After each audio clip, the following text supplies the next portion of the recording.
Buenas noches, gracias por estar. Bienvenidos, bienvenidas a MBD Noticias, edición central. ¿Cómo andás, Nati? Bien, ¿y vos, Martín? Bien, impresionado con esas imágenes, ¿no?, tan representativas de lo que se ha vivido en buena parte del país, sur-sureste, en las últimas horas. Sí, sobre todo Maldonado y Rocha, ¿no? En Montevideo veíamos algunas imágenes que también eran bastante impactantes, pero son tremendas las de Maldonado y Rocha. Sí, está bueno lo que decís porque es lo que vamos a mencionar de arranque. Les contamos que hace minutos Inumet actualizó la información disponible con respecto al ciclón subtropical que afecta a buena parte del país. También actualizó el pronóstico y al menos hasta 0:30 se mantiene la advertencia color naranja únicamente para Maldonado y Rocha. Lo que decía recién Natalia, esto por vientos muy fuertes y persistentes que podrían alcanzar en Maldonado y Rocha hasta 100 kilómetros en la hora. En cambio, en Montevideo, Canelones, San José, Florida y parte de Cerro Largo pasó a regir una advertencia amarilla, lo que supone una mejora de las condiciones en comparación con el informe anterior. Pero lo que dejó todo esto: ayer en la capital falleció un hombre tras la caída de un árbol. Además, en este momento se investigan los motivos del fallecimiento de otra persona que se encontraba en situación de calle. Todavía no están todos los elementos como para determinar el motivo de este otro caso que se dio en la zona del barrio La Rañaga, en realidad ayer, pero la información empezó a circular hoy, así que hay que esperar que se llegue a los motivos. Exacto, esto y mucho más en los titulares. Eso. La harina sube mañana 10%, según se comunicó desde la industria al Centro de Panaderos. Preocupa a las y los especialistas la duplicación de los casos de COVID-19 en la última semana. Quedó habilitada la agenda para recibir la cuarta dosis de la vacuna contra el COVID-19 para personas de entre 18 y 49 años.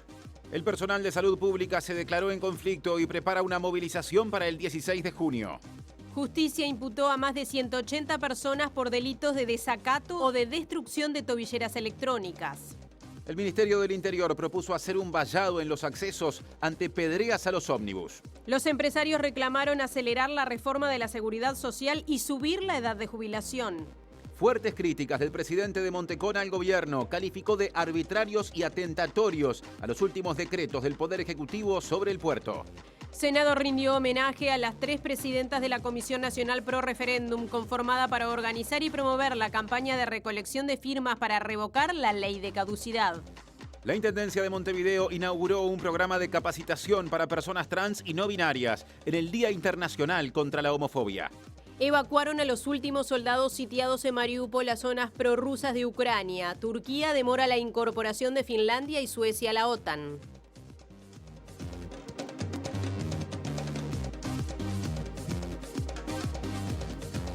MBD Noticias Central se ve y se escucha por TV Ciudad y por Uniradio 107.7 FM. Y uniradio.edu.uy. Además, también tenemos de arranque, o como siempre tenemos de arranque, contacto con los móviles. Exacto, con nuestros valientes compañeros que están enfrentando estas horas de lluvia y de muchísimo frío, porque pararon un poco los vientos en la capital, pero hay mucho frío. Así que empezamos la recorrida con Natalia de Brun. ¿Qué tal, Nati? Sí, efectivamente, hace frío. Eso era una de las cosas que iba a comentar. Si bien el viento ya cesó, terminó, recién ustedes lo explicaban, hay alerta amarilla, hay más tranquilidad, lo peor pasó para Montevideo, digamos, pero bueno, empieza el frío y se viene otra parte, otra cara bastante, la cara más fea quizás de lo que es lo que nos va a dejar este temporal. Temporal que en lo que tiene que ver con Montevideo tuvo más de 60 intervenciones por parte de bomberos, en las cuales no se registran voladura de techos, pero sí levantamientos de los cuales hubo que ir a asistir. Tampoco hubo caídas de árboles, salvo lo que ustedes comentaban, esa situación lamentable en el día de ayer. Sí hubo muchos cortes de rama y también la inspección de algunos árboles que podían estar en riesgo de caída. Sobre lo que fue la intervención de bomberos vamos a estar hablando en unos instantes. Gracias, Natalia, por este primer pantallazo del cordón a otra zona de Montevideo. Sí, con Diego Martini. Diego, ¿por dónde andás? Hola Natalia, hola Martín, ¿qué tal? Buenas noches para ustedes. Nos encontramos aquí en un refugio del MIDES sobre la calle Andes, un refugio nocturno que por esta jornada y que seguramente mañana también funcionará durante todo el día por la alerta naranja, ahora amarilla, que rige desde Inumet. Estaremos conversando a propósito con una referente de acá de este refugio y mencionarles, como adelantaban ustedes en estudios, que lamentablemente murió una persona en situación de calle de 58 años en la zona de Catalá y Cádiz. Se busca establecer las causas de la muerte, que ya se aseguraron que no fue un homicidio, así que estaremos ampliando un poco más. Ayer también hicimos una recorrida por la calle y hoy tenemos más testimonios. Muchas gracias, Diego. Ahora adelanto en estudios. Sí, con Julieta Núñez Toma. Juli, ¿cuál es el tema de hoy? ¿Cómo están, compañeros? Bueno, vuelve a estar en agenda el voto de uruguayos y uruguayas desde el exterior. De hecho, hoy la Diaria publicó que en el próximo plenario del Frente Amplio, que es el 4 de junio, se va a tratar nuevamente, porque no es la primera vez que la fuerza política hace intentos de legalizar o de permitir, de promover el voto de la diáspora que pueda votar de diferentes maneras. Esta vez será, lo que plantean es mediante todas las maneras posibles, tratar de que se pueda concretar este derecho, así lo llaman. Así que vamos a estar investigando un poquito más y conociendo cuáles son los argumentos que tienen las personas que se encuentran en el exterior del país y que quieren votar en las elecciones de nuestro país. Y también vamos a estar hablando con la Corte Electoral, que explica cuáles son las modificaciones que se tendrían que hacer para habilitar esto y cuáles son, las complicaciones de alguna manera asociadas a este cambio, que obviamente modifica algo de lo que ya nuestro país está bastante acostumbrado. Hace muchos años que tenemos una tradición de voto presencial. Así que vamos a compartir esta información en unos minutos nada más. Hace 35 años empezaba a funcionar una Comisión Nacional Pro Referéndum en el marco de la discusión por la posibilidad de establecer justicia luego de que entrara en vigencia la denominada Ley de Caducidad. Exacto. ¿Y hoy qué se dijo? A propósito de eso. El 17 de diciembre de 1987, la comisión, acompañada por una multitud, entregó a la Corte Electoral 634.702 firmas. Lo más importante para mí, la colaboración que se hizo con la memoria colectiva, ¿verdad? Digamos, después del referéndum y antes y después del referéndum, la gente, la comunidad uruguaya tenía una información diferente. Matilde Rodríguez era una de las 3 mujeres que presidían aquella comisión. Lilian Petitian hablaba en el Senado porque hoy se homenajeó aquella lucha o el inicio de aquel camino. Exacto. Y nosotros seguimos el camino por exteriores, fuera de estudios. Volvemos a alguno de nuestros contactos. Espera Diego Martini. Adelante, Diego. Muy bien, Natalia, Martín, como adelantábamos recién, en horas de la mañana se registró el fallecimiento de una persona en situación de calle en la zona de Cádiz y Catalá, ahí por el Mercado Modelo, barrio La Rañaga, donde se constató que una persona no tenía signos vitales tras el llamado de algunos vecinos. El fiscal Morosoli y el MIDES investigan a propósito de determinar las causas de su muerte, algo que puede llevar algunas semanas a propósito de los exámenes que deben realizarse. Lo que sí está confirmado es que no fue una muerte violenta, no fue un homicidio. Se estimará entonces qué sucedió. Esta persona había estado en refugios del MIDES la última vez en septiembre del año pasado, del 2021. Se la llamó en abril para incorporarla nuevamente a los refugios. Esta persona de 58 años dijo que no y lamentablemente falleció esta mañana. Ayer hicimos una recorrida previa al ciclón que se venía, la alerta naranja que se venía, y hoy estamos en un refugio sobre la calle Andes, uno de los nuevos refugios que instaló el MIDES. Es un refugio nocturno, pero ante la alerta naranja, hoy se permitió que las personas estén todo el día y probablemente eso pase mañana también. Vinieron más personas de las habituales a este lugar, ahora están esperando que llegue la comida, están mirando una película, pero ayer salimos a conversar con algunas de las personas que están en situación de calle y que por algún motivo que otro eligen no ir a un refugio. Recién alguien nos contaba por acá que habría que mejorar los tiempos de espera. Dice, vos vas a las 6 de la tarde a hacer cola, recién a las 9 de la noche te dicen si hay lugar, tenés que esperar esas 3 horas afuera. Y te puede suceder que estás, acá en el centro y te toca ir a Malvin. ¿Cómo vas hasta Malvin, de acá del centro hasta allá, con ese margen horario que además tenés para llegar y esperando en la calle? Así que escuchemos algunos de los testimonios de personas en situación de calle que tuvimos ayer. Sí, hay una alerta naranja. No voy a buscar ningún refugio, me voy a quedar acá y si hay una posibilidad del Estado o del Ministerio o del MIDE, algún ómnibus que venga con militares o policía que siempre hacen en los planes de invierno de todos los años, me subiré al ómnibus y iré sin ninguna duda a un refugio, ¿no? Pero mientras no me ocupo el tiempo porque si voy a la puerta de un refugio voy y de repente me hacen esperar de 6 que tengo que anotarme hasta las 8 para que me digan que no hay cupo y me pierdo un plato de comida que pasa del centro, una camioneta que de repente reparte una cocoa de leche caliente, ¿no? Sí, a mí me han robado. A mí me han robado. Y los he agarrado también. Pero es lamentable, ¿no? Porque no se puede hablar mal de un refugio cuando te están dando la oportunidad de dormir calentito, de dormir calentito, de comer calentito. Entonces no. Pero sí, hay errores. Cuando uno ve en el refugio que quedan camas libres y queda gente sin poder entrar, digo, hay muchas cosas que deben cambiar, muchas cosas. A mí, en otro refugio, tuve el COVID, lamentablemente, y me hicieron dormir en la vereda, no dando más de dolor y no podía más. A ver, que el que tiene que hacer algo, que lo haga y que modifique más los refugios, que ampare a la gente que está en la calle y que hablen menos, con todo respeto. Testimonios de Montevideo, nos interesa saber qué pasa en otros lugares del país que a esta hora siguen afectados por la advertencia color naranja. Como decíamos, los departamentos más afectados, Maldonado y Rocha, por eso estamos en contacto con Mauricio Sousa, jefe del Centro Coordinador de Emergencias del departamento de Maldonado. Sousa, ¿está por allí? El tema de los usuarios. Hola, ¿se escucha? Estamos esperando el contacto con Mauricio Sousa del Centro Coordinador de Emergencias Departamentales. Sí, Sousa, buenas noches, gracias por estar en MB de Noticias. Bien, usted decíamos es del Centro Coordinador de Emergencias Departamentales de Maldonado. ¿Cuál es la situación por allí a esta hora? Allí persiste al menos hasta 0:30 la advertencia naranja.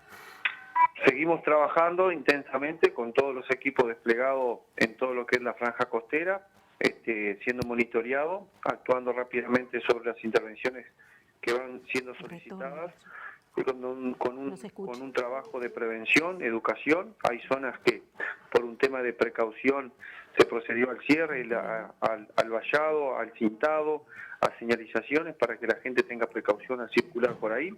Hasta el momento los bomberos llevan intervenido 30 intervenciones, todas de características de índole menor, en tema de arbolado, inspecciones, cartelería, retiro de cableados eléctricos, donde está trabajando en conjunto con personal de UTE, personal de Antel, personal de tránsito, cuadrillas municipales, con todo un apoyo del gobierno departamental, donde brindó los recursos, la logística, vehículos, dándole todas las garantías para que todos podamos trabajar, siendo monitoreados y actuando rápidamente sobre eliminar el riesgo, ¿no? Bien, quizás lo nombró, pero se escuchaba un poquito mal desde acá. ¿Ha habido algún evacuado por esta situación?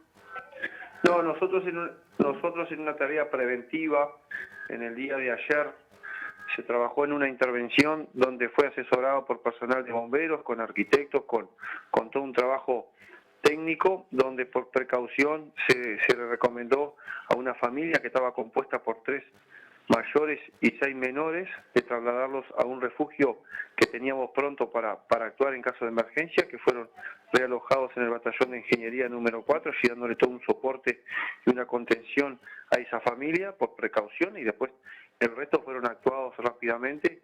Y bueno, por el momento no tenemos que lamentar personas lesionadas.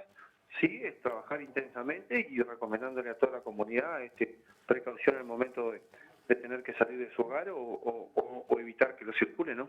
Bien, Sousa, más allá de que usted pertenece al SECOED, se entiende que en estos casos hay coordinaciones a todos los niveles con organismos públicos. Ayer a esta hora estábamos diciendo que ANEP había decidido suspender las clases por hoy en Maldonado y Rocha. ¿Hay novedades para mañana? No, por el momento no tenemos ningún tipo de novedad.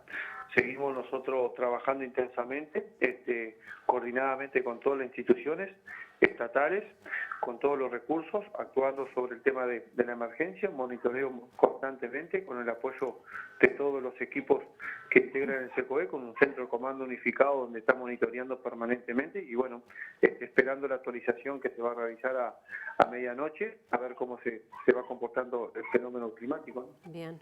Bueno, muchas gracias, Mauricio Sousa, decíamos jefe del Centro Coordinador de Emergencias de Maldonado. Gracias por el contacto y gracias también por el trabajo intenso de las últimas horas allí en el departamento de Maldonado. Bueno, muchísimas gracias a ustedes por estar siempre presentes. En este contexto de advertencias color naranja, insistimos, ahora solo para Rocha y Maldonado, es amarilla la advertencia en Montevideo y otros departamentos del país. Ayer, Nati, empezamos a hablar de los sistemas de calefacción.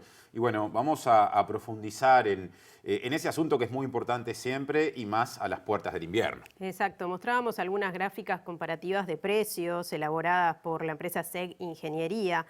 La energía eléctrica y la leña son las fuentes más amigables con el medio ambiente y además pueden ser más eficientes o las más eficientes según cómo sean utilizadas. Claro, el aire acondicionado es más eficiente en términos del gasto energético y a continuación se ubican las estufas de leña o a leña, pero de alto rendimiento.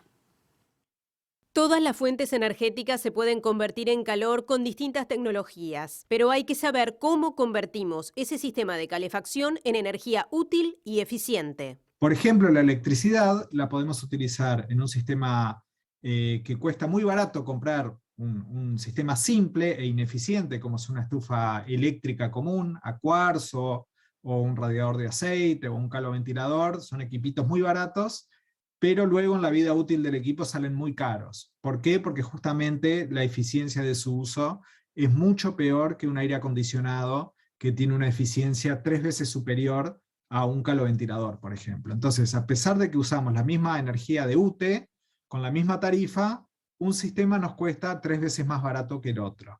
Ernesto Ellenter, de SEG Ingeniería, sostiene que continuamente está monitoreando las fuentes energéticas a lo largo del tiempo y considerando las oscilaciones de precios. De todas formas, según Ellenter, el consumo está vinculado a la calidad de la vivienda y el confort que se busca. Vos podés decidir calentarte a 25 grados, incluso hay gente que lo hace a niveles que a nuestro juicio son muy ineficientes, es un derroche energético. He visto edificios en Pocitos, por ejemplo, que tienen calefacción central, que por ahí hace mucho calor en pleno invierno al punto que tienen que abrir alguna ventana. En pleno invierno capaz que afuera hay 8 grados y adentro hay 27 grados y la gente anda prácticamente sin remera del calor que hace, lo cual constituye un derroche energético muy grande, pero lógicamente la cantidad de energía que vas a utilizar está directamente relacionada con el nivel de confort que vos quieras. Vas a gastar menos energía si elegís mantener tu hogar a 20 grados, que si elegís mantenerla a 24 grados. Ellenter asegura que se recomienda mantener dentro del hogar una temperatura entre 21 y 23 grados. Y es razonable, 21 a 23 grados es una temperatura de confort y va de acuerdo a normas internacionales de eficiencia energética para no derrochar mucha energía. Se estima que más o menos por cada grado adicional que vos agregás a tu set point de temperatura, es decir, si el termostato lo pones a 25 grados en vez de a 21 grados, por ejemplo, que serían 4 grados más, podés estar gastando por lo menos un 20% más de energía. El director de SEG Ingeniería afirma que la energía eléctrica y la leña son las fuentes energéticas más amigables con el medio ambiente. Bien utilizadas son además las más económicas y eficientes. Otro asunto que nos lleva otra vez a la cuestión de los precios. La industria molinera le comunicó al Centro de Industriales Panaderos que desde mañana rige un aumento de 10% en el precio de la harina. La noticia causó preocupación en los panaderos, ya que deberán trasladar la suba de sus productos. Se espera para las próximas horas un comunicado del Centro de Panaderos, así como gestiones ante el gobierno a los efectos de paliar este aumento.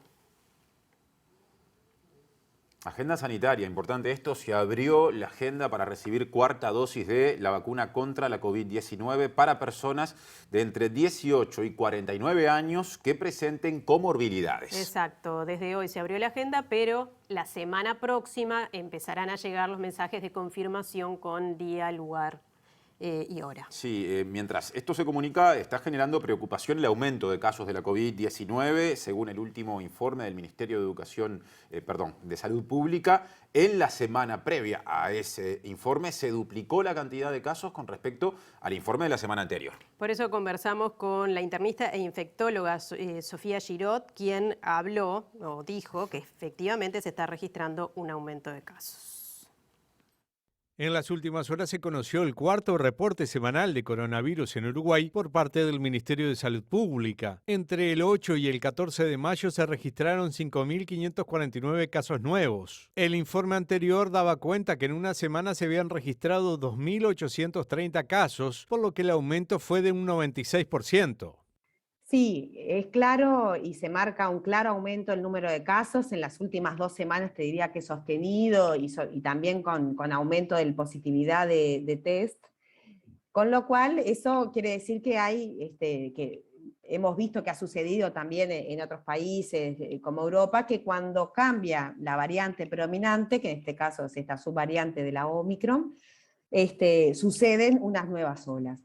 Algo que es interesante ver que haya más casos no quiere decir que la carga de enfermedad grave ni de ingresos a CTI esté aumentando. Sin embargo, eso se puede llegar a ver después, pero en este momento Uruguay tiene una buena parte de la población vacunada, con lo cual uno pensaría que va a ser en número de casos y de enfermedad leve, pero no tanto en hospitalizados y en medicina intensiva. Lo que sí empieza a pasar es que personas que tienen alguna otra complicación de salud, que requieran terapias, tanto de hospitalización, terapias quirúrgicas, comienza a verse retrasado quizás el inicio de esos tratamientos que requiere o de esas hospitalizaciones porque está cursando COVID. Bueno, y cambiamos de tema porque los senadores del Frente Amplio solicitaron convocar a sala en régimen de comisión general al ministro del Interior, Luis Alberto Heber, debido a la preocupante situación en materia de convivencia y seguridad pública, en particular en relación con los homicidios. Sí, 7 de junio, 10 de la mañana, la hora de la instancia en el Parlamento. Y hablando de Heber, ahora cambiamos de asunto, porque Heber le planteará a su par de Transporte y Obras Públicas, al ministro José Luis Falero, la posibilidad de colocar vallas en los accesos a Montevideo para evitar robos contra vehículos que transiten por esa y también por otras zonas de la capital. Exacto. El anuncio se realiza luego de que este domingo 2 personas arrojaran un tronco y ramas para detener el tránsito, lo que provocó un accidente múltiple. Hace poco tiempo también hubieron apedreadas a ómnibus y lamentablemente es un lugar en donde tenemos que tener una presencia permanente. Hasta ahora no había pasado, ahora pasó. Vamos a tener dispositivos policiales, caminera, en forma permanente y en lo posible tener vallados como para que no se pueda arrojar cosas que generen accidentes y por lo tanto el robo, ¿no? Pasó este domingo, lo vemos por supuesto con mucha atención y vamos a trabajar en eso con caminera, ¿no? ¿Pero estos vallados van a ser parciales, van a ser fijos? Todavía no lo hablé con el ministro de Transporte y Obras Públicas. Estamos pensando, dije, en tener una especie de vallado en esa zona de modo tal de que no puedan tirar un tronco, ¿no? Y que no generen la posibilidad de ingreso a la ruta. Pero lo primero es tener presencia policial y la vamos a tener. En otros países del mundo no ve vallados de ingreso a la ciudad mucho más seguros que los que tenemos nosotros. Pero siempre es en el mismo lugar, son 2 o 3 puntos en los accesos y ha generado problemas de todo tipo que nos tienen que preocupar y que además ocupar y resolver. Bueno, y desde el Frente Amplio hubo varias críticas ante esta propuesta de vallado del ministro del Interior. Sí, porque se entiende que la propuesta estigmatiza y que hay otras posibilidades. El fin de semana pasado se generó un accidente múltiple en los accesos a Montevideo después que 2 delincuentes arrojaran troncos a la ruta para que los autos frenaran y así poder rapiñarlos. Tras esta situación, el ministro del Interior aseguró que se va a reforzar la seguridad en la zona y que se pondrán vallados para que no se puedan arrojar cosas que generen accidentes. Esta propuesta del vallado será evaluada con autoridades del Ministerio de Transporte y Obras Públicas. Desde el Frente Amplio se mostraron críticos con la medida, ya que entienden que estigmatiza la zona. Si le buscamos la vuelta en términos de política de seguridad, realmente creo que hay muchísimas más opciones y abanicos para buscar una respuesta a una situación que no es nueva, una situación que sabemos que es una zona conflictiva en ese sentido y que suceden este tipo de delitos. Ahora bien, esa zona justamente de los accesos a Montevideo, hasta el año 2020 tuvo la presencia muchos años del pago. Sinceramente, tomar una medida que requiera poner vallas es muy ideológica y muy de estigmatizar los barrios, nuestros barrios, ¿no? Es una medida que estigmatiza al oeste y que además hace pensar que el Ministerio del Interior no tiene recursos humanos para movilizar, que los quitó de la zona ya lo sabemos y lo hemos denunciado y lo están denunciando los vecinos en las marchas que hay por temas de seguridad. Abandonar una zona de conflicto, una zona con problemas de convivencia y de seguridad, es la peor de las políticas. Por eso digo, es muy ideológico, indudablemente. El Ministerio del Interior quiere los efectivos policiales en otro lugar de Montevideo, cuidando otros barrios, y no quiere cuidar nuestros barrios, el oeste de Montevideo. Y el Ministerio del Interior celebró los 10 años del Centro de Comando Unificado vinculado a políticas y acciones de prevención y de represión. Bueno, el director del centro afirmó que se pretende ampliar la cantidad de cámaras de videovigilancia en acuerdo con privados. El Centro de Comando Unificado monitorea unas 8.600 cámaras de videovigilancia en todo el país. La idea es seguir la instalación de cámaras en el área metropolitana, donde hay unas 5.000 instaladas, y en el interior, en varios casos, en acuerdos con privados. El Ministerio está en renovación de contratos que a partir del segundo semestre va a permitir que sigamos instalando cámaras en el interior y también en el área metropolitana, pero no nos quedamos solo con eso, sino también estamos proyectándonos con privados en lo que es la adquisición por parte de algunas empresas o privadas que hacen a la seguridad pública, por lo cual obviamente el Ministerio hace diferentes contratos, como por ejemplo el que recientemente se hizo con UPM, con diferentes empresas, pero más que nada también hay algunos que se hacen con privados, por ejemplo con comisiones barriales que hacen o elevan un proyecto. El proyecto es estudiado por el Centro Comando. Si realmente es provechoso, continuamos adelante. O sea, puntualmente no tenemos un techo, queremos seguir creciendo en cámaras y no solo en el área metropolitana, sino también en todo el país. Estos acuerdos con empresas y comisiones barriales permitieron instalar cámaras en Avenida de la Playa en Ciudad de la Costa y podrían extenderse a Melilla, Lesica, Prado y Parque Valle. Bueno, la Federación de Funcionarios de Salud Pública se declara en conflicto y está preparando una movilización para el próximo 16 de junio. Sí, dicen que perdieron 6% del salario en el sector y también reclaman que se renueven 600 contratos especiales vinculados a la campaña contra la COVID que por ahora tienen fecha de vencimiento el 31 de mayo. En el marco de la rendición de cuentas estamos pidiendo salario, recuperar lo que perdimos, personal, que quede personal genuino dentro de ACE para cubrir esos cargos COVID, que hoy son contratos que se van a eliminar en algún momento, incumplimiento del convenio colectivo pasado, que hay puntos que no se han resuelto por parte de ACE, ni se han citado los ámbitos para discutirlo, y bueno, por todo esto vamos a estar haciendo una red de asambleas en todo el país, solicitándole reunión a los ministros de Trabajo, de Salud, a los distintos partidos con representación parlamentaria para conversar con todo el mundo cuál es el planteo de los trabajadores de la salud en lo que tiene que ver salario, lo que tiene que ver condiciones laborales para mejorar la atención de calidad de los usuarios de ACE, que es nuestro fin. fuimos aplaudidos por la población, fuimos reconocidos hasta por el propio presidente públicamente, bueno, que esos reconocimientos se transformen en presupuesto para tener una salud digna y que los trabajadores públicos no sigamos perdiendo salario como lo venimos haciendo, que llevamos un acumulado los trabajadores de ACE de un 6% de pérdida salarial. Vamos a dar plazo hasta el 16 de junio para todas estas acciones que previmos y la red de asamblea va a ser para informar a usuarios y trabajadores cuál es la situación y cómo lo vemos los trabajadores desde la federación y va a terminar con una gran movilización el día 16 de junio aquí en Montevideo. Ahora cambiamos de asunto porque hoy el Senado homenajeó a las que fueran las 3 presidentas de la Comisión Nacional Pro Referéndum, que comenzó la tarea que incluyó recolección de firmas hasta generar la instancia del referéndum en el que se sometió a consideración popular la ley de caducidad en 1989. Exacto, esa comisión, recordemos, se formó en 1987 y estuvo liderada por Matilde Rodríguez Larreta, Elisa de Lepiane y María Esther Gatti, en representación de madres y familiares de detenidos desaparecidos. Lilian Quechichianoy fue la impulsora del reconocimiento. El 17 de diciembre de 1987, la comisión, acompañada por una multitud, entregó a la Corte Electoral 634.702 firmas, 100.000 firmas más que las necesarias.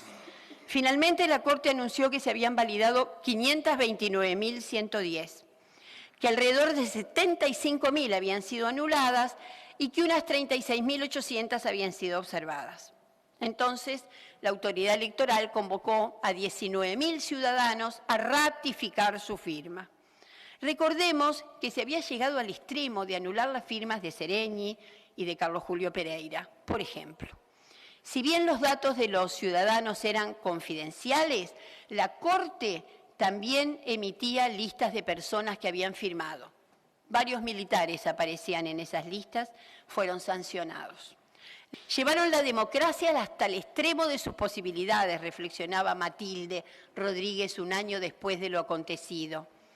Creo que la aventura del referéndum, decía Matilde, estaba poniendo a prueba las instituciones democráticas y hasta donde éstas eran totalmente ecuánimes o respondían a intereses. Un inolvidable 19 de diciembre de 1988, la Corte Electoral confirmó que habría referéndum. Y de la mano de estas 3 mujeres que hoy estamos homenajeando y de una pléyade de militantes reconocidos y anónimos, la sociedad uruguaya toda descubrió cuánto espacio ocupaban las ausencias. Lo que vivimos esos meses está en el registro indeleble de la sensibilidad uruguaya, desde la genialidad de Horacio Buscaglia a la afrenta vergonzosa de la censura de un aviso pago por la comisión, donde Sara Méndez hablaba de su hijo desaparecido, Simón Riquelo, hoy felizmente también recuperado. Bueno, y una de esas 3 mujeres, Matilde Rodríguez Larreta, viuda de Héctor Gutiérrez Ruiz, conversó esta mañana con nuestro compañero Eduardo Delgado. Sí, recordó el trabajo realizado en general, la participación, por ejemplo, del expresidente Tabaré Vázquez en aquel momento en la comisión, de Martín Ponce de León, recientemente fallecido, quien desarrolló tareas en el área informática, algunas de las cuestiones que mencionó. Rodríguez destacó que la campaña fue una herramienta de reivindicación de la memoria y el reclamo de justicia. Lo más importante para mí la colaboración que se hizo con la memoria colectiva, ¿verdad? Digamos, después del referéndum y antes y después del referéndum la gente, la comunidad uruguaya tenía una información diferente. Fue una gran instancia de difundir lo que había sucedido. ¿Por qué pedíamos ese apoyo, verdad? Más allá de que lo hayan apoyado o no.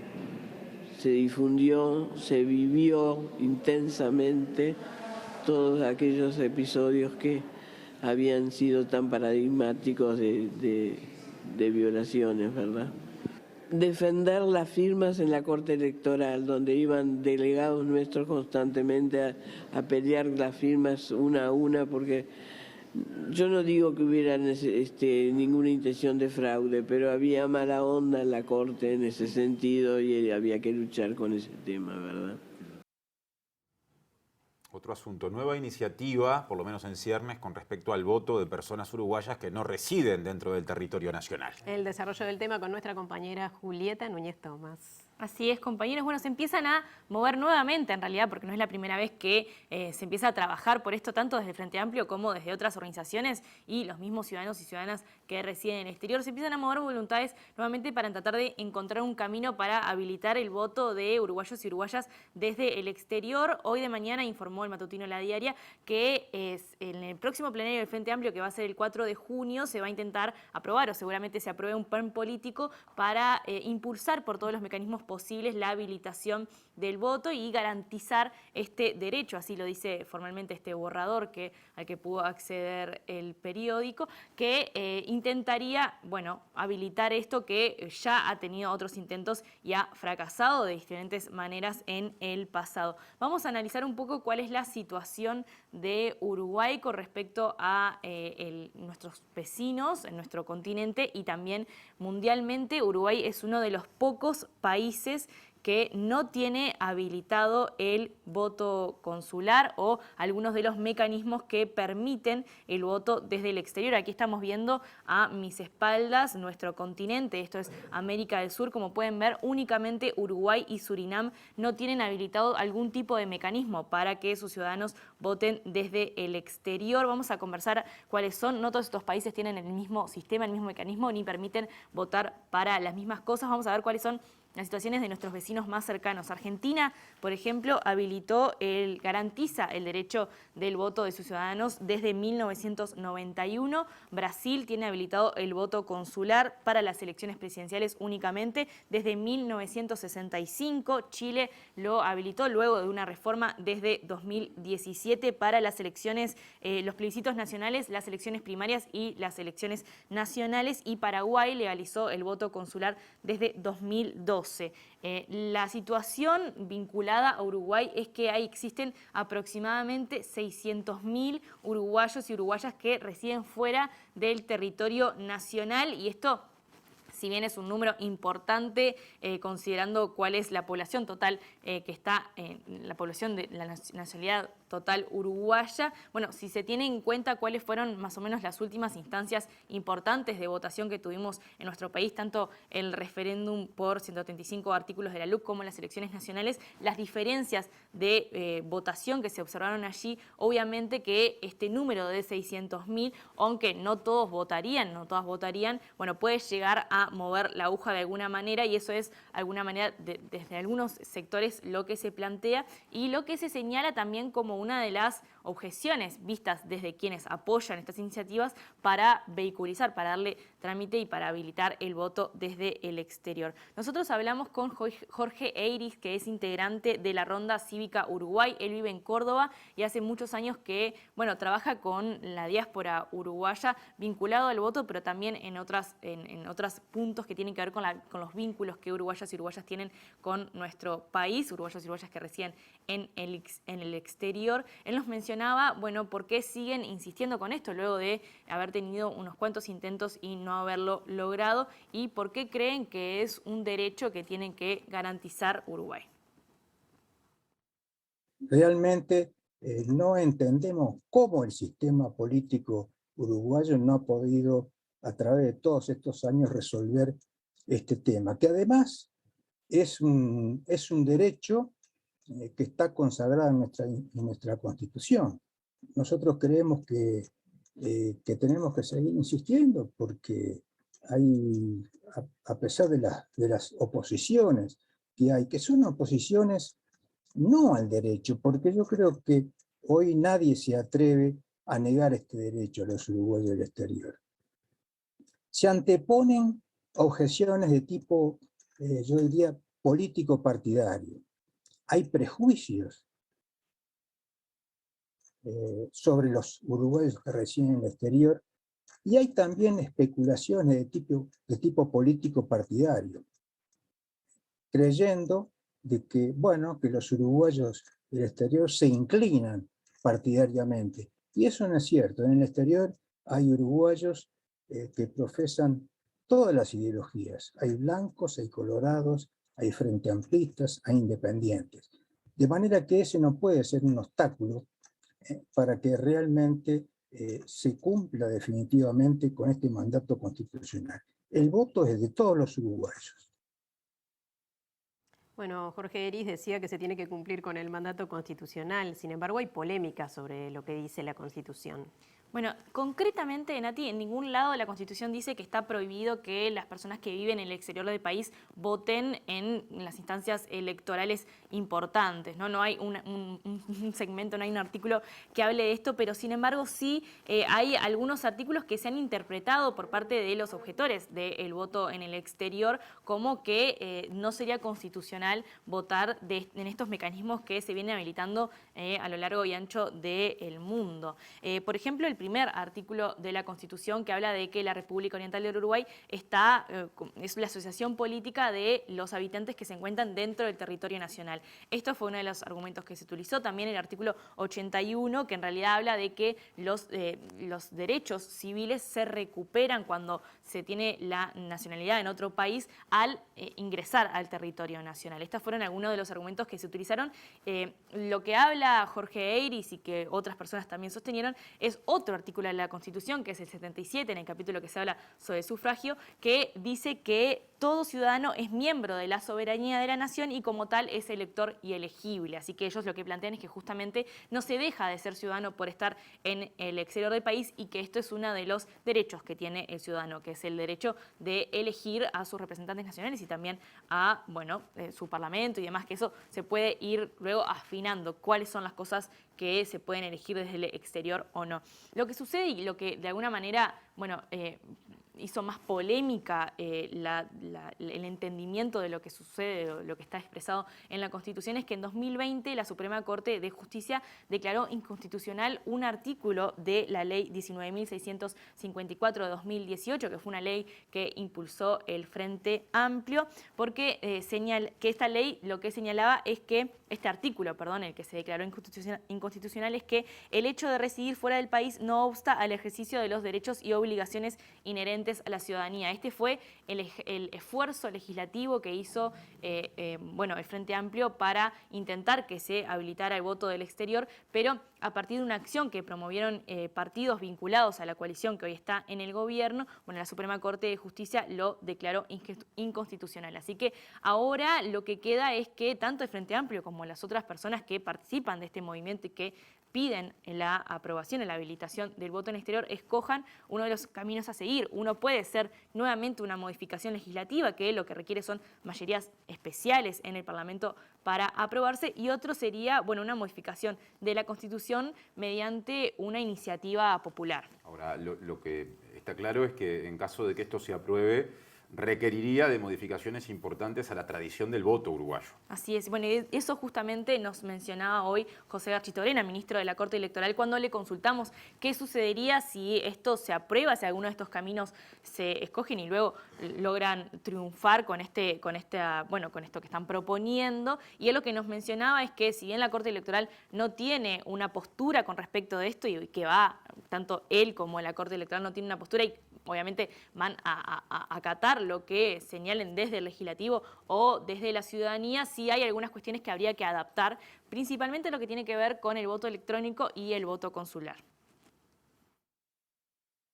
Yo siempre digo que el mejor sistema electoral es aquel en que la gente confía.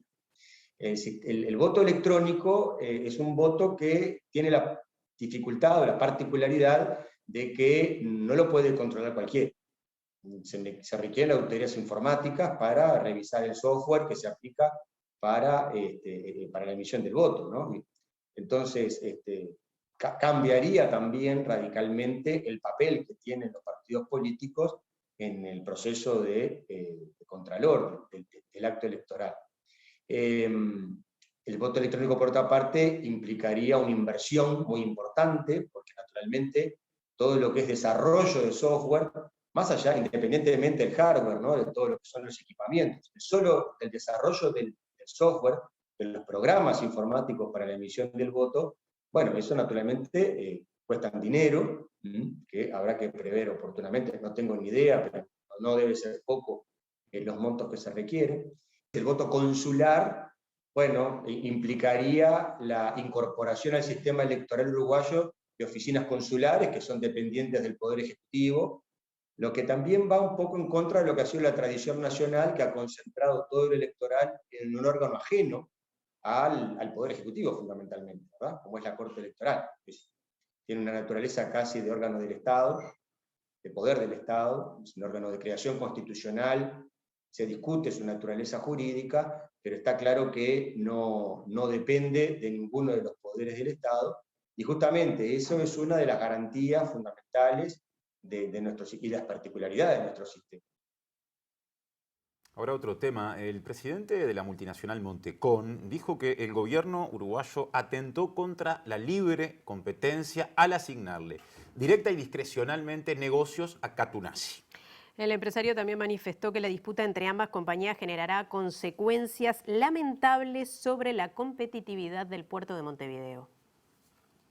A través de una carta, el empresario chileno Richard Bonapen dijo que el Poder Ejecutivo es responsable de decretos arbitrarios y que en Montecón ha extrañado mucho esta situación. Se entiende que la política de esta administración busca eliminar la competencia en la actividad portuaria mediante la asignación directa y discrecional de naves en favor de TCP. Bonapen agregó que la libre competencia es el régimen que predomina en la mayoría de los puertos del mundo y ha permitido que se desarrollen puertos eficientes y competitivos. El presidente de Montecón dijo que dicha empresa compitió exitosamente con Catunazzi mientras rigió el régimen modificado tras el contrato que extendió la concesión a Terminal Cuenca del Plata hasta 2081.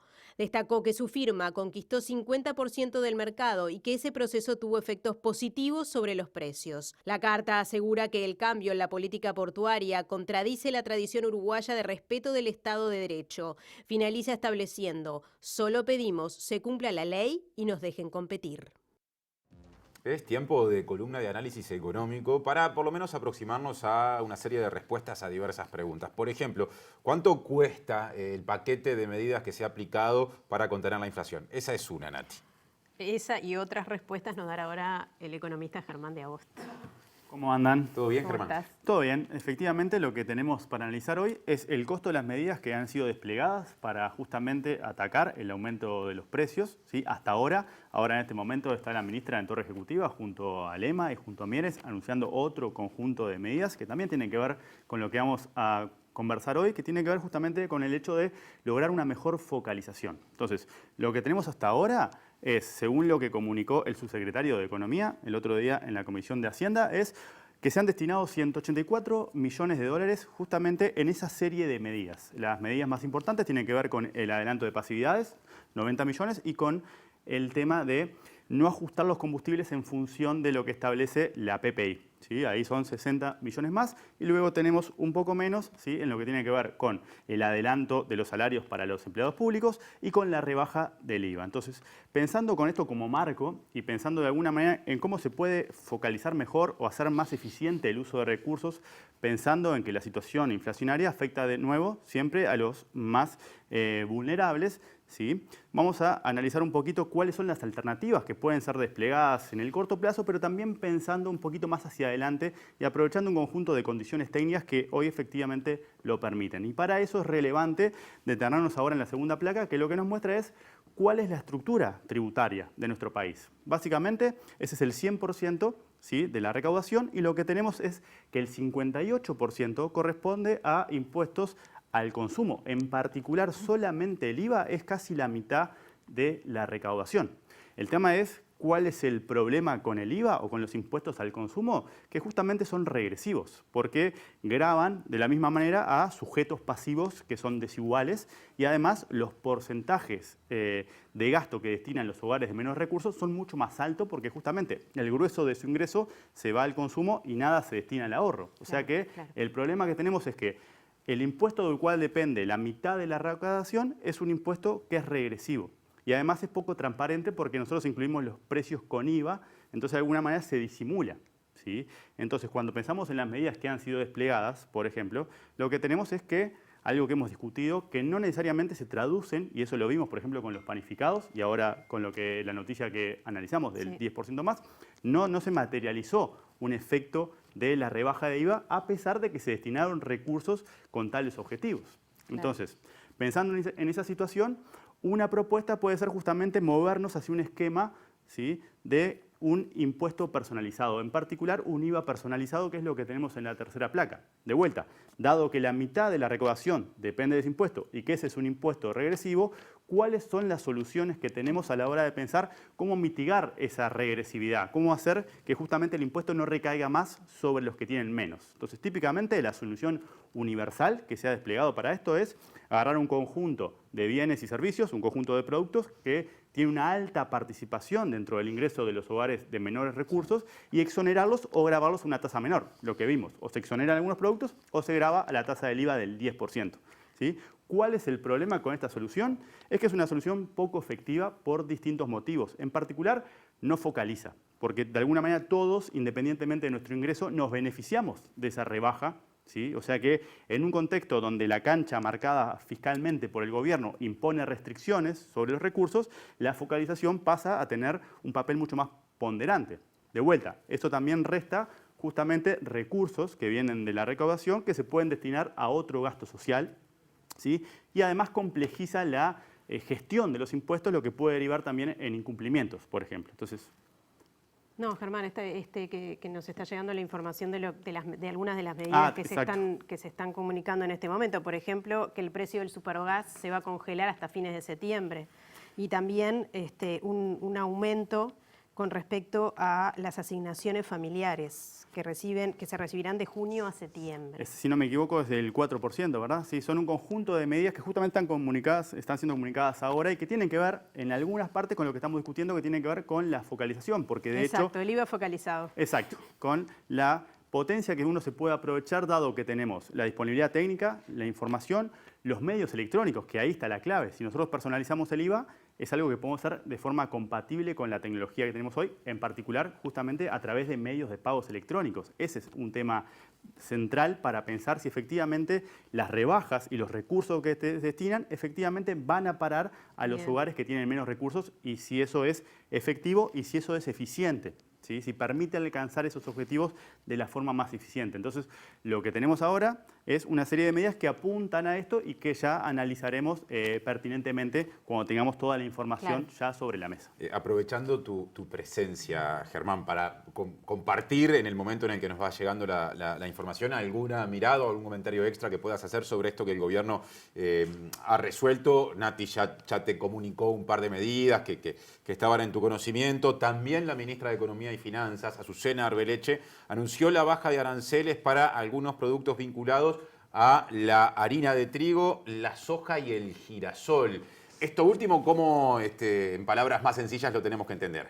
Y bueno, ahí justamente capaz están levantando restricciones a las importaciones que están vinculadas a precios de productos que están aumentando y que la perspectiva es que aumente más. Por ejemplo, lo que tiene que ver con harinas, lo que tiene que ver con todo lo que está detrás del trigo. India, por ejemplo, el otro día comunicó que iba a hacer restricciones a las exportaciones justamente por un tema vinculado a una ola de calor que está atravesando y eso supone una escasez adicional de un producto que ya estaba afectado por la situación de la guerra. Y lo mismo pasa con los aceites, con los agentes de girasol, que todavía tiene una perspectiva de crecimiento. Entonces, esas medidas están orientadas a mitigar desde distintos lugares justamente el traslado a precios. ¿Sí? O sea que por ese lado hay un conjunto de medidas vinculadas a eso. También se comunicaron un conjunto de medidas vinculadas a incentivos para la contratación, porque la conferencia está dada en conjunto por Lema, que comunicó lo de el aumento de algunas asignaciones familiares, el congelamiento hasta septiembre del supergas, y también por el ministro de Trabajo, Mieres, que comunicó también incentivos para generar mayor contratación. O sea que creo que por ahí va justamente lo que estaba comunicando ahora en tiempo real en la torre ejecutiva. Bien, bueno, muchas gracias, Germán. Por favor. Hasta la próxima.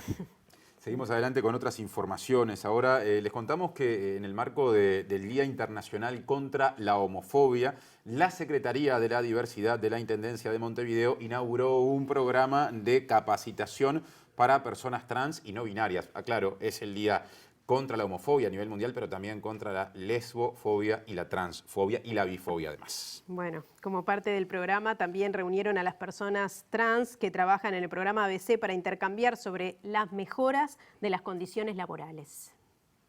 En el Día Internacional contra la Homofobia, Transfobia y Bifobia, que se conmemora cada 17 de mayo, fecha en que en 1990 la Organización Mundial de la Salud eliminó la homosexualidad de la lista de enfermedades mentales, la Intendencia abrió un programa de formación en habilidades laborales dirigidos a personas trans y no binarias, mayores de 18 años que residan en el departamento. El eje trabajo es uno de los ejes principales de la gestión de la Secretaría de Diversidad de la Intendencia de Montevideo, y justamente estas iniciativas son para potenciar ese eje de trabajo y también el diálogo con el sector privado, justamente, que es un trabajo que ya venimos haciendo hace años, de capacitaciones y sensibilizaciones. Con una carga de 6 horas semanales durante 3 meses, tiene como objetivo brindar herramientas en distintas áreas para promover la inserción laboral de esta población que históricamente enfrenta dificultades para acceder a estudios y empleos formales por la discriminación estructural que atraviesa. Para que tengan una alternativa y que el trabajo sexual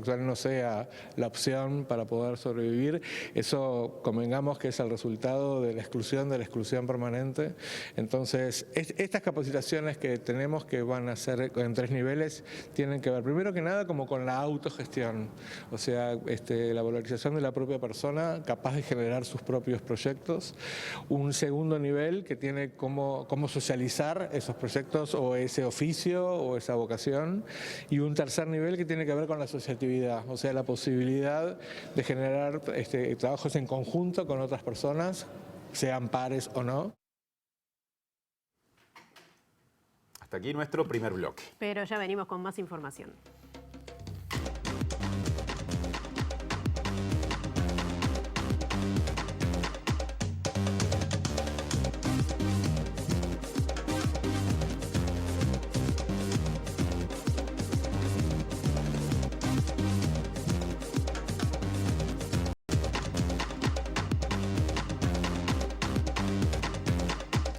¿Qué tal? Abrimos el capítulo internacional, lo hacemos en Colombia. Faltan apenas 12 días para las elecciones en ese país y lamentablemente se va enrareciendo el clima. Era esperable, sobre todo en una contienda donde por primera vez la izquierda se puede quedar con la presidencia, en este caso de Gustavo Petro. Pero hoy Federico Fico Gutiérrez, candidato del derechista Equipo por Colombia, denunció espionaje porque aparecieron micrófonos en su sede principal en Medellín que el candidato de la derecha atribuye al candidato de izquierda Gustavo Petro. El candidato de la coalición de derecha Equipo por Colombia, Federico Fico Gutiérrez, denunció hoy que en la sede administrativa del sector en Medellín se encontró el pasado viernes un dispositivo que al parecer estaría transmitiendo en tiempo real información de lo que se discutía allí, según dijo el candidato a los periodistas. Gutiérrez, que días pasados había denunciado una infiltración en su campaña supuestamente de gente cercana a Gustavo Petro, aseguró que lo hallado en la sede administrativa de Medellín fue un micrófono con tarjeta de grabación y que eso es más que una infiltración. El comando de campaña de Gutiérrez presentó la denuncia ante la Fiscalía General de la Nación y afirmó que el partido contrató la semana pasada a una empresa para que revisara posibles infiltraciones en sus sedes, un tema que ha generado cruces con la campaña del izquierdista Gustavo Petro y que están investigando si esto se da en otras sedes partidarias, al tiempo que se trata de identificar a dónde se transmitía la información que captaban los micrófonos. Pese a la ventaja de Petro en las preferencias del electorado, que alcanza el 40% de intención de voto, las encuestas indican también que ningún candidato obtendrá el 29 de mayo la mitad más uno de los votos para ganar la presidencia, lo que seguramente obligará a una segunda vuelta electoral entre los dos más votados el 19 de junio. El presidente brasileño Jair Bolsonaro admitió que en la época de Lula se vivía mucho mejor. Dijo que en ese momento no había pandemia ni guerra y que se hubiera vivido mucho mejor si el Partido de los Trabajadores no hubiera robado tanto. Sin embargo, la campaña electoral sigue favoreciendo, por lo menos en los sondeos, a Lula da Silva. Es más, Bolsonaro ha perdido el 39% de los votos que lo apoyaron en el 2018. En conversaciones con simpatizantes durante un evento en San Pablo, Bolsonaro dijo estar de acuerdo con que la gente vivía un poco mejor en su época, en referencia a Lula, ya que ahora hay más problemas que no se pueden controlar, como la pandemia o una economía llena de problemas, además de una guerra. El mandatario sostuvo que, sin embargo, se podría haber vivido mucho mejor si el Partido de los Trabajadores no hubiera robado tanto y criticó el discurso de Lula en Minas Gerais de la semana pasada. En ese entonces, Lula dijo que Bolsonaro temía ser arrestado si perdía las elecciones, a lo que el actual mandatario respondió respondió que las noticias falsas de las que se le acusa son las que no se quieren escuchar y pidió respeto por las 58 millones de personas que lo votaron. Mientras tanto, según una encuesta de Poder Data divulgada este lunes, al menos el 18% de los votantes que eligieron a Jair Bolsonaro en la segunda vuelta de las elecciones de 2018 votarán en octubre por Lula. Esto demuestra que el mandatario perdió cerca del 39% de sus seguidores desde que ganó hace 4 años, siendo el líder del PT el precandidato más beneficiado por el cambio de preferencias, según el estudio. El gobierno chileno anunció que va a tomar una medida de excepcionalidad acotada en el sur, donde hay problemas con los mapuches. Dijo que los militares se van a encargar de resguardar a los transportes para que no sufran atentados particularmente, e incluso dijeron que van a iniciar una querella contra el líder del grupo Arauco Mayeco, que ha sido el que ha pedido un regreso a las armas para combatir precisamente al gobierno chileno. La ministra del Interior, Isquia Siche, sostuvo que es evidente que en el último tiempo ha existido un aumento de los actos de violencia en las rutas, con ataques cobardes como el que sufrió un camionero, o cortes extendidos de carreteras que ponen en riesgo el libre tránsito y cortan las cadenas de suministro, aumentando el costo de vida en las zonas más rezagadas del país, según explicó. Siches afirmó que el gobierno decidió usar todas las herramientas del Estado para dar seguridad a las personas y permitir el libre tránsito, el abastecimiento y la ejecución de las políticas que puedan mejorar la calidad de vida de los habitantes. El gobierno de Gabriel Boric, que viene enfrentando desde su asunción sucesivas protestas de transportistas que reclaman por falta de seguridad, anunció la creación de un proyecto de estado de excepción intermedios para permitir que las fuerzas militares puedan cumplir labores de resguardo, por ejemplo en las carreteras. Esta medida se toma luego de que la semana pasada la coordinadora Arauco Mayeco, uno de los grupos mapuches más combativos, llamó a una resistencia armada en respuesta a las medidas que propone Boric en el sur del país, lo que motivó que el gobierno anunciara que presentará una querella contra su líder Héctor Yaitul. 264 soldados ucranianos que se resistían en la acería de Azovstal han sido retirados por parte de los rusos en un corredor humanitario, pero son considerados prisioneros de guerra. Esto de alguna manera se considera como una entrega por parte de las autoridades ucranianas de la ciudad de Mariupol. Dicen que ya han cumplido con su misión de combate, pero no está claro todavía si esta situación es una rendición o todavía queda alguna historia más por contar. Pero de todas maneras, Rusia se va asegurando ese corredor entre el Donbass y la provincia de Crimea.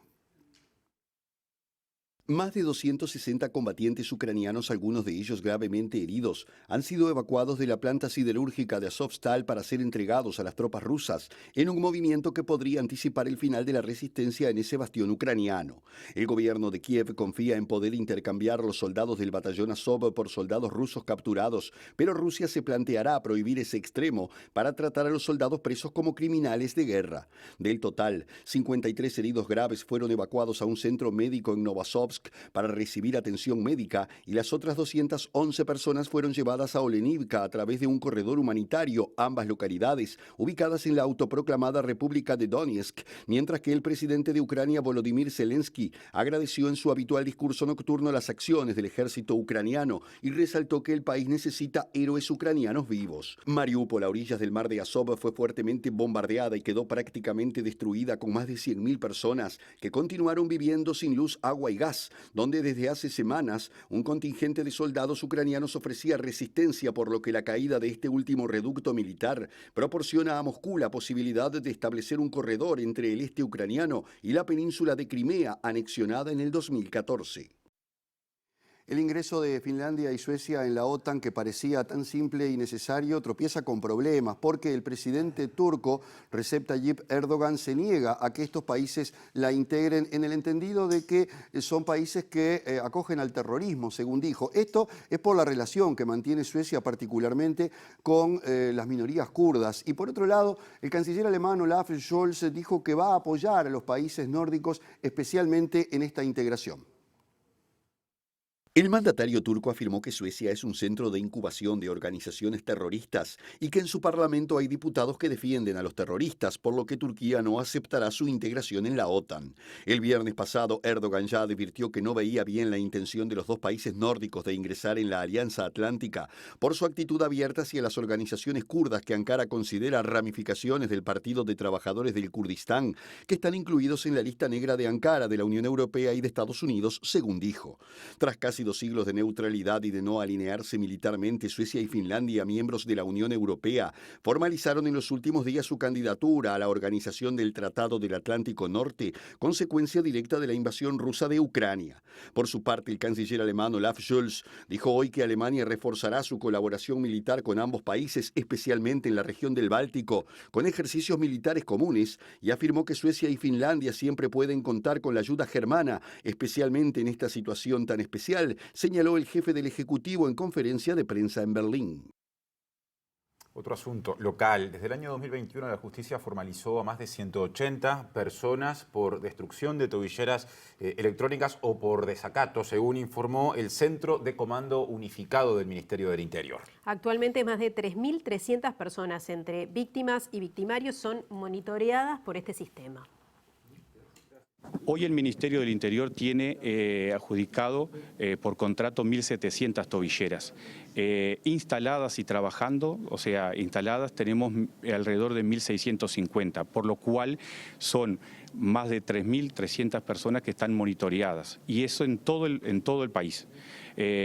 Al momento no está pensado seguir, obviamente, adquiriendo más, pero si las necesidades así bueno, el Ministerio lo va a pensar, lo va a estudiar, y siempre las instalaciones son, obviamente, a demanda del Poder Judicial.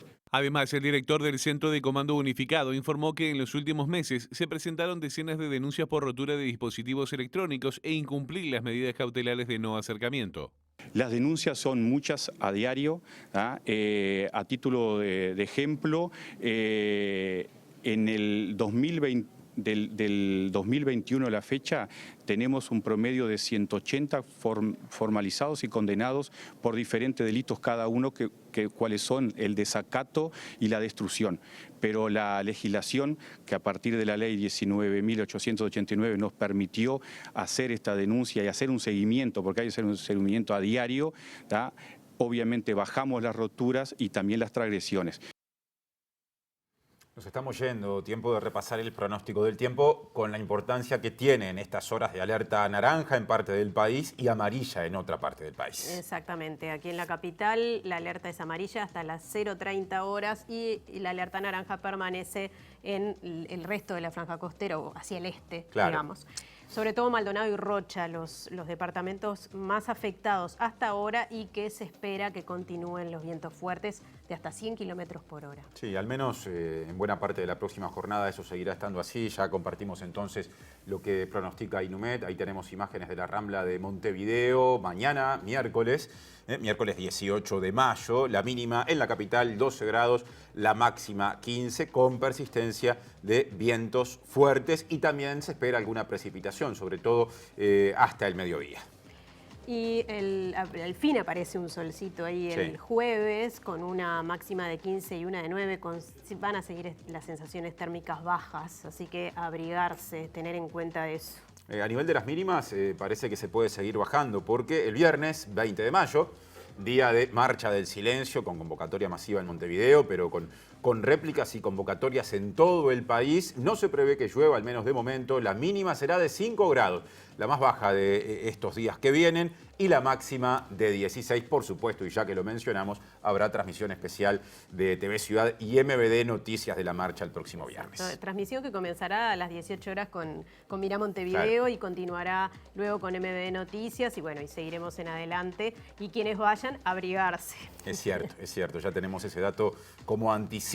Ya llega al lado B, la educación, desde los sindicatos de docentes de magisterio y de secundaria, o de educación inicial y primaria y de secundaria, va a ser tema. Luego la letra chica y nosotros nos reencontramos mañana a las 19 horas. Quedan los títulos de cierre. Gracias por estar.